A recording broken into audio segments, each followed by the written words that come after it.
आता तरी पुढे हाची उपदेश नका करू नाश आयुष्याचा सकाळचा पाया माझी दंडवत आपुलाली चित्त शुद्ध करा हित ते करावे देवाचे चिंतन हित ते करावे देवाचे चिंतन करो नियामन एकविध सकळांचा पाया माझी दंडवत आपुलाली चित्त शुद्ध करा तुका म्हणे लाभ होय तो व्यापार तुका म्हणे लाभ होय तो व्यापार करा काय फार शिकवावे सकळांचा पाया माझी दंडवत आपुलाली चित्त शुद्ध करा विठ्ठला विठ्ठला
सदै धवलासं विठ्ठलं चिन्तयामि।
प्रथम नमन दुसरी चरणा संतांची त्यांच्या कृपादाने कथेचा विस्तार बाबाजी सद्गुरु दास तुका कलावज्ञ जीवोद्धातावतारं कलांकांकतेजोदिका मोदि वक्त्रं कलानीशवादापनोदार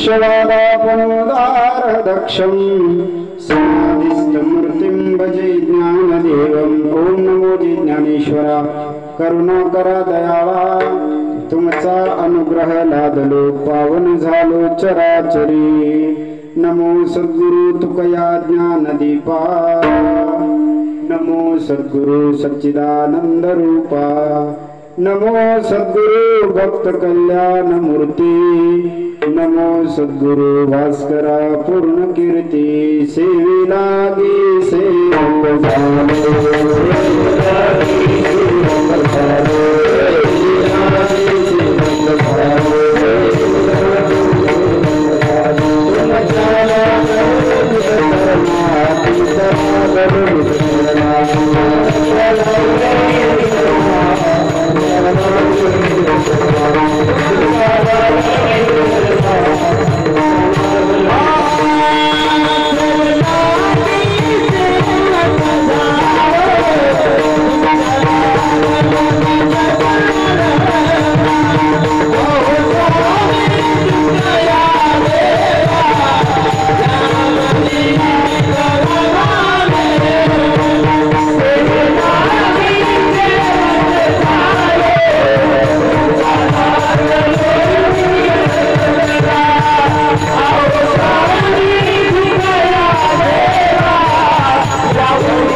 अहो स्वामी तुकया देवा यावरी न करावा अभेर मस्तक माझा पायावरी या वारकरी संतांच्या प्रतिवर्षी पंढरपुरा येथे महाद्वारा हरी भेटी संपाद्य ज्ञानंच विधाय भक्तिं विलोकितोयेन समाधिराजः वैराग्यवन्तं सुविचारयुक्तं नमामि जोगं शिरसा गुरुन्तं विठला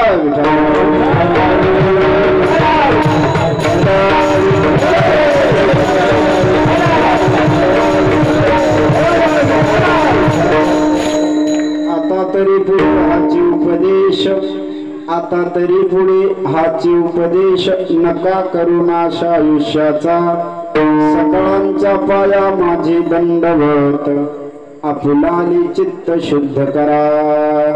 प्रस्तुत प्राप्त प्रसंगी प्राप्त स्थळी कीर्तन रूपी सेविकरिता निवडलेला अभंग महान भगवत भक्त देहू निवासी श्रीमंत श्री जगद्गुरु तुकोबाराय यांचा 4 चरणाचा असून उपदेश प्रकरणातील आहे आणि एक अत्यंत महत्वाचा उपदेश संदेश महाराज मानवी देहाला आलेल्या जीवाला करतात.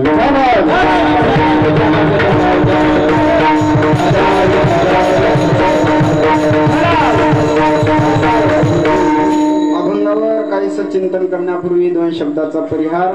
आपल्या या पांगरी गावामध्ये तामसा पांगरी या गावामध्ये गेल्या 12 वर्षापासून म्हणजे 12 वर्ष म्हणजे जवळजवळ एक तप पूर्ण झालेले आहे. तपपूर्ती वर्ष आहे.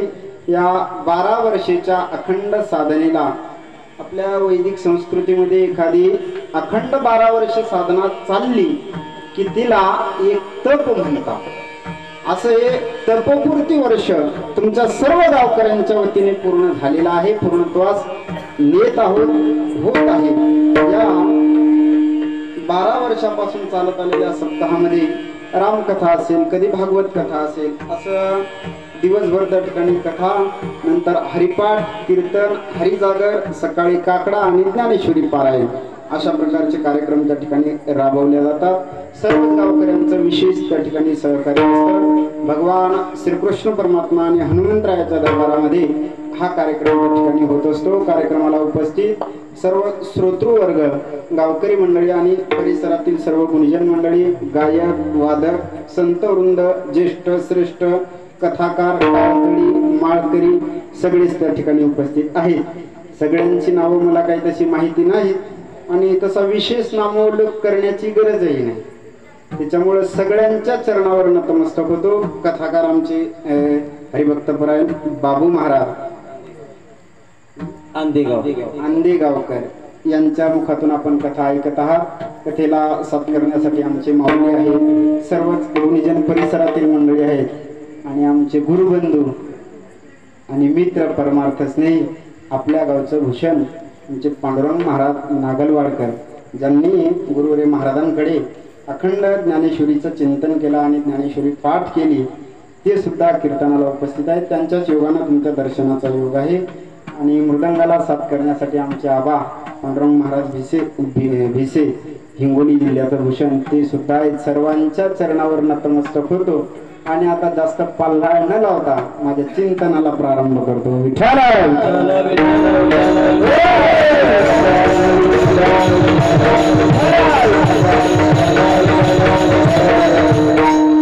तुकोबरायचा अभंग आहे. आपण कीर्तन सेवेच्या सप्ताहाच्या 5व्या दिवसामध्ये आहोत. 5व्या दिवसाच्या सेवेसाठी तुकोबरायचा अत्यंत प्रसिद्ध आणि अत्यंत महत्वाचा, जवळजवळ सगळ्यांचा कानपाठ असणारा हा अभंग आहे. जे नेहमी कीर्तन भजन ऐकतात, कथा ऐकतात, त्यांना पहिलं चरण तरी त्या ठिकाणी कमीत कमी पाठ असतं. असा परिचयाचा अभंग आहे. अत्यंत महत्वाचा संदेश या अभंगातून महाराजांनी दिलेला आहे. तुकोबरायांच्या कथामध्ये एकंदरीत प्रकरणाचा विचार केल्यानंतर सगळ्यात जास्त अभंग आहेत उपदेशाची. म्हणजे जवळजवळ 1100 1150 अभंग महाराजांनी उपदेश केलेला आहे. आपल्याला असं वाटतं महाराज की या अभंगाचा आणि या अभंगाचा थोडक्यात भावार्थ सारखा, पण तसं नाही. गुरुवर्य चंद्रशेखर बाबांच्या मुखातून यावर्षी कार्तिक वारीमध्ये असं एक वाक्य ऐकण्यात आलं. त्या असं अंतकरणाला भावलं. महाराज म्हणले तुकोबरायचे अभंग आपल्याला सारखी चरण वाटत असले, त्यातला अर्थही एक आहे असं वाटत असलं तरी पण तसं नाही. का? महाराजांचा प्रत्येक अभंग हा एकुलता एक आहे. म्हणले एकुलता एक म्हणजे याच्या सारखा एक नाही, त्याचा अर्थ फक्त तेवढ्यातच सांगितलेला आहे. त्यातलं गुह्यतम फक्त त्याच्यातच सांगितलेलं आहे.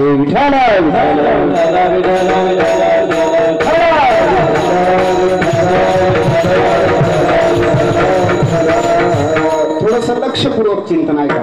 कीर्तन काही करमणूक नाही. कीर्तन हे मनोरंजनाचंही साधन नाही, हे उद्धाराचं साधन आहे. आपल्याला त्याच्यापासून आपल्या वैयक्तिक जीवनामध्ये काहीतरी लाभ झाला पाहिजे, आपला काहीतरी बदल झाला पाहिजे. म्हणून कीर्तनाचे नियम सगळ्यांनी त्या ठिकाणी पाळावेत. जसं की सांगत असताना महाराजांनी सांगावं, गायन करत असताना टाळकरी गायकांनी त्या ठिकाणी म्हणावं, मृदंग वादकांनी मृदंग वाजवावं. तसं आमचं काम आहे, तसं बसलेल्यांचं पण तुमचं काम आहे. काय मस्त मागच्या मागे त्या ठिकाणी झोपाली की डुलक्या द्याव्यात, गाळ हवा लागते मंडपाच्या बाहेर बसल्यानंतर. गरमीचं वातावरण आहे ना, वाऱ्याची झुळूक आली की तेवढंच चांगलं वाटतंय. तसं नाही, सगळ्यांनी भगवंताचं नामचिंतन करायचं आणि अगदी अल्प वेळामध्येच आपल्याला त्या ठिकाणी सेवा नियोजित वेळेमध्येच त्या ठिकाणी पूर्ण करायची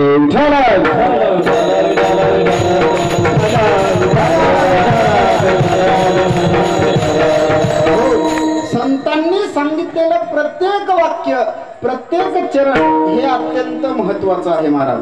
त्यांनी सांगितलं तेही महत्वाचं आणि त्यांनी केलं तेही महत्वाचं. संतांचा उपदेश संतांचं सांगणं दोन प्रकारे असते. एक स्वतःच्या वागणुकीतून आणि दुसरं शब्दाद्वारे दुसऱ्याला सांगण्यातून. संत जे वागले तेही सत्य तेही आपल्याला वागण्यासारखं आणि संतांनी जे सांगितलं तेही आपल्यासाठी त्या ठिकाणी वागण्यासारखं. म्हणजे संतांचं वागणं ही व्यर्थ नाही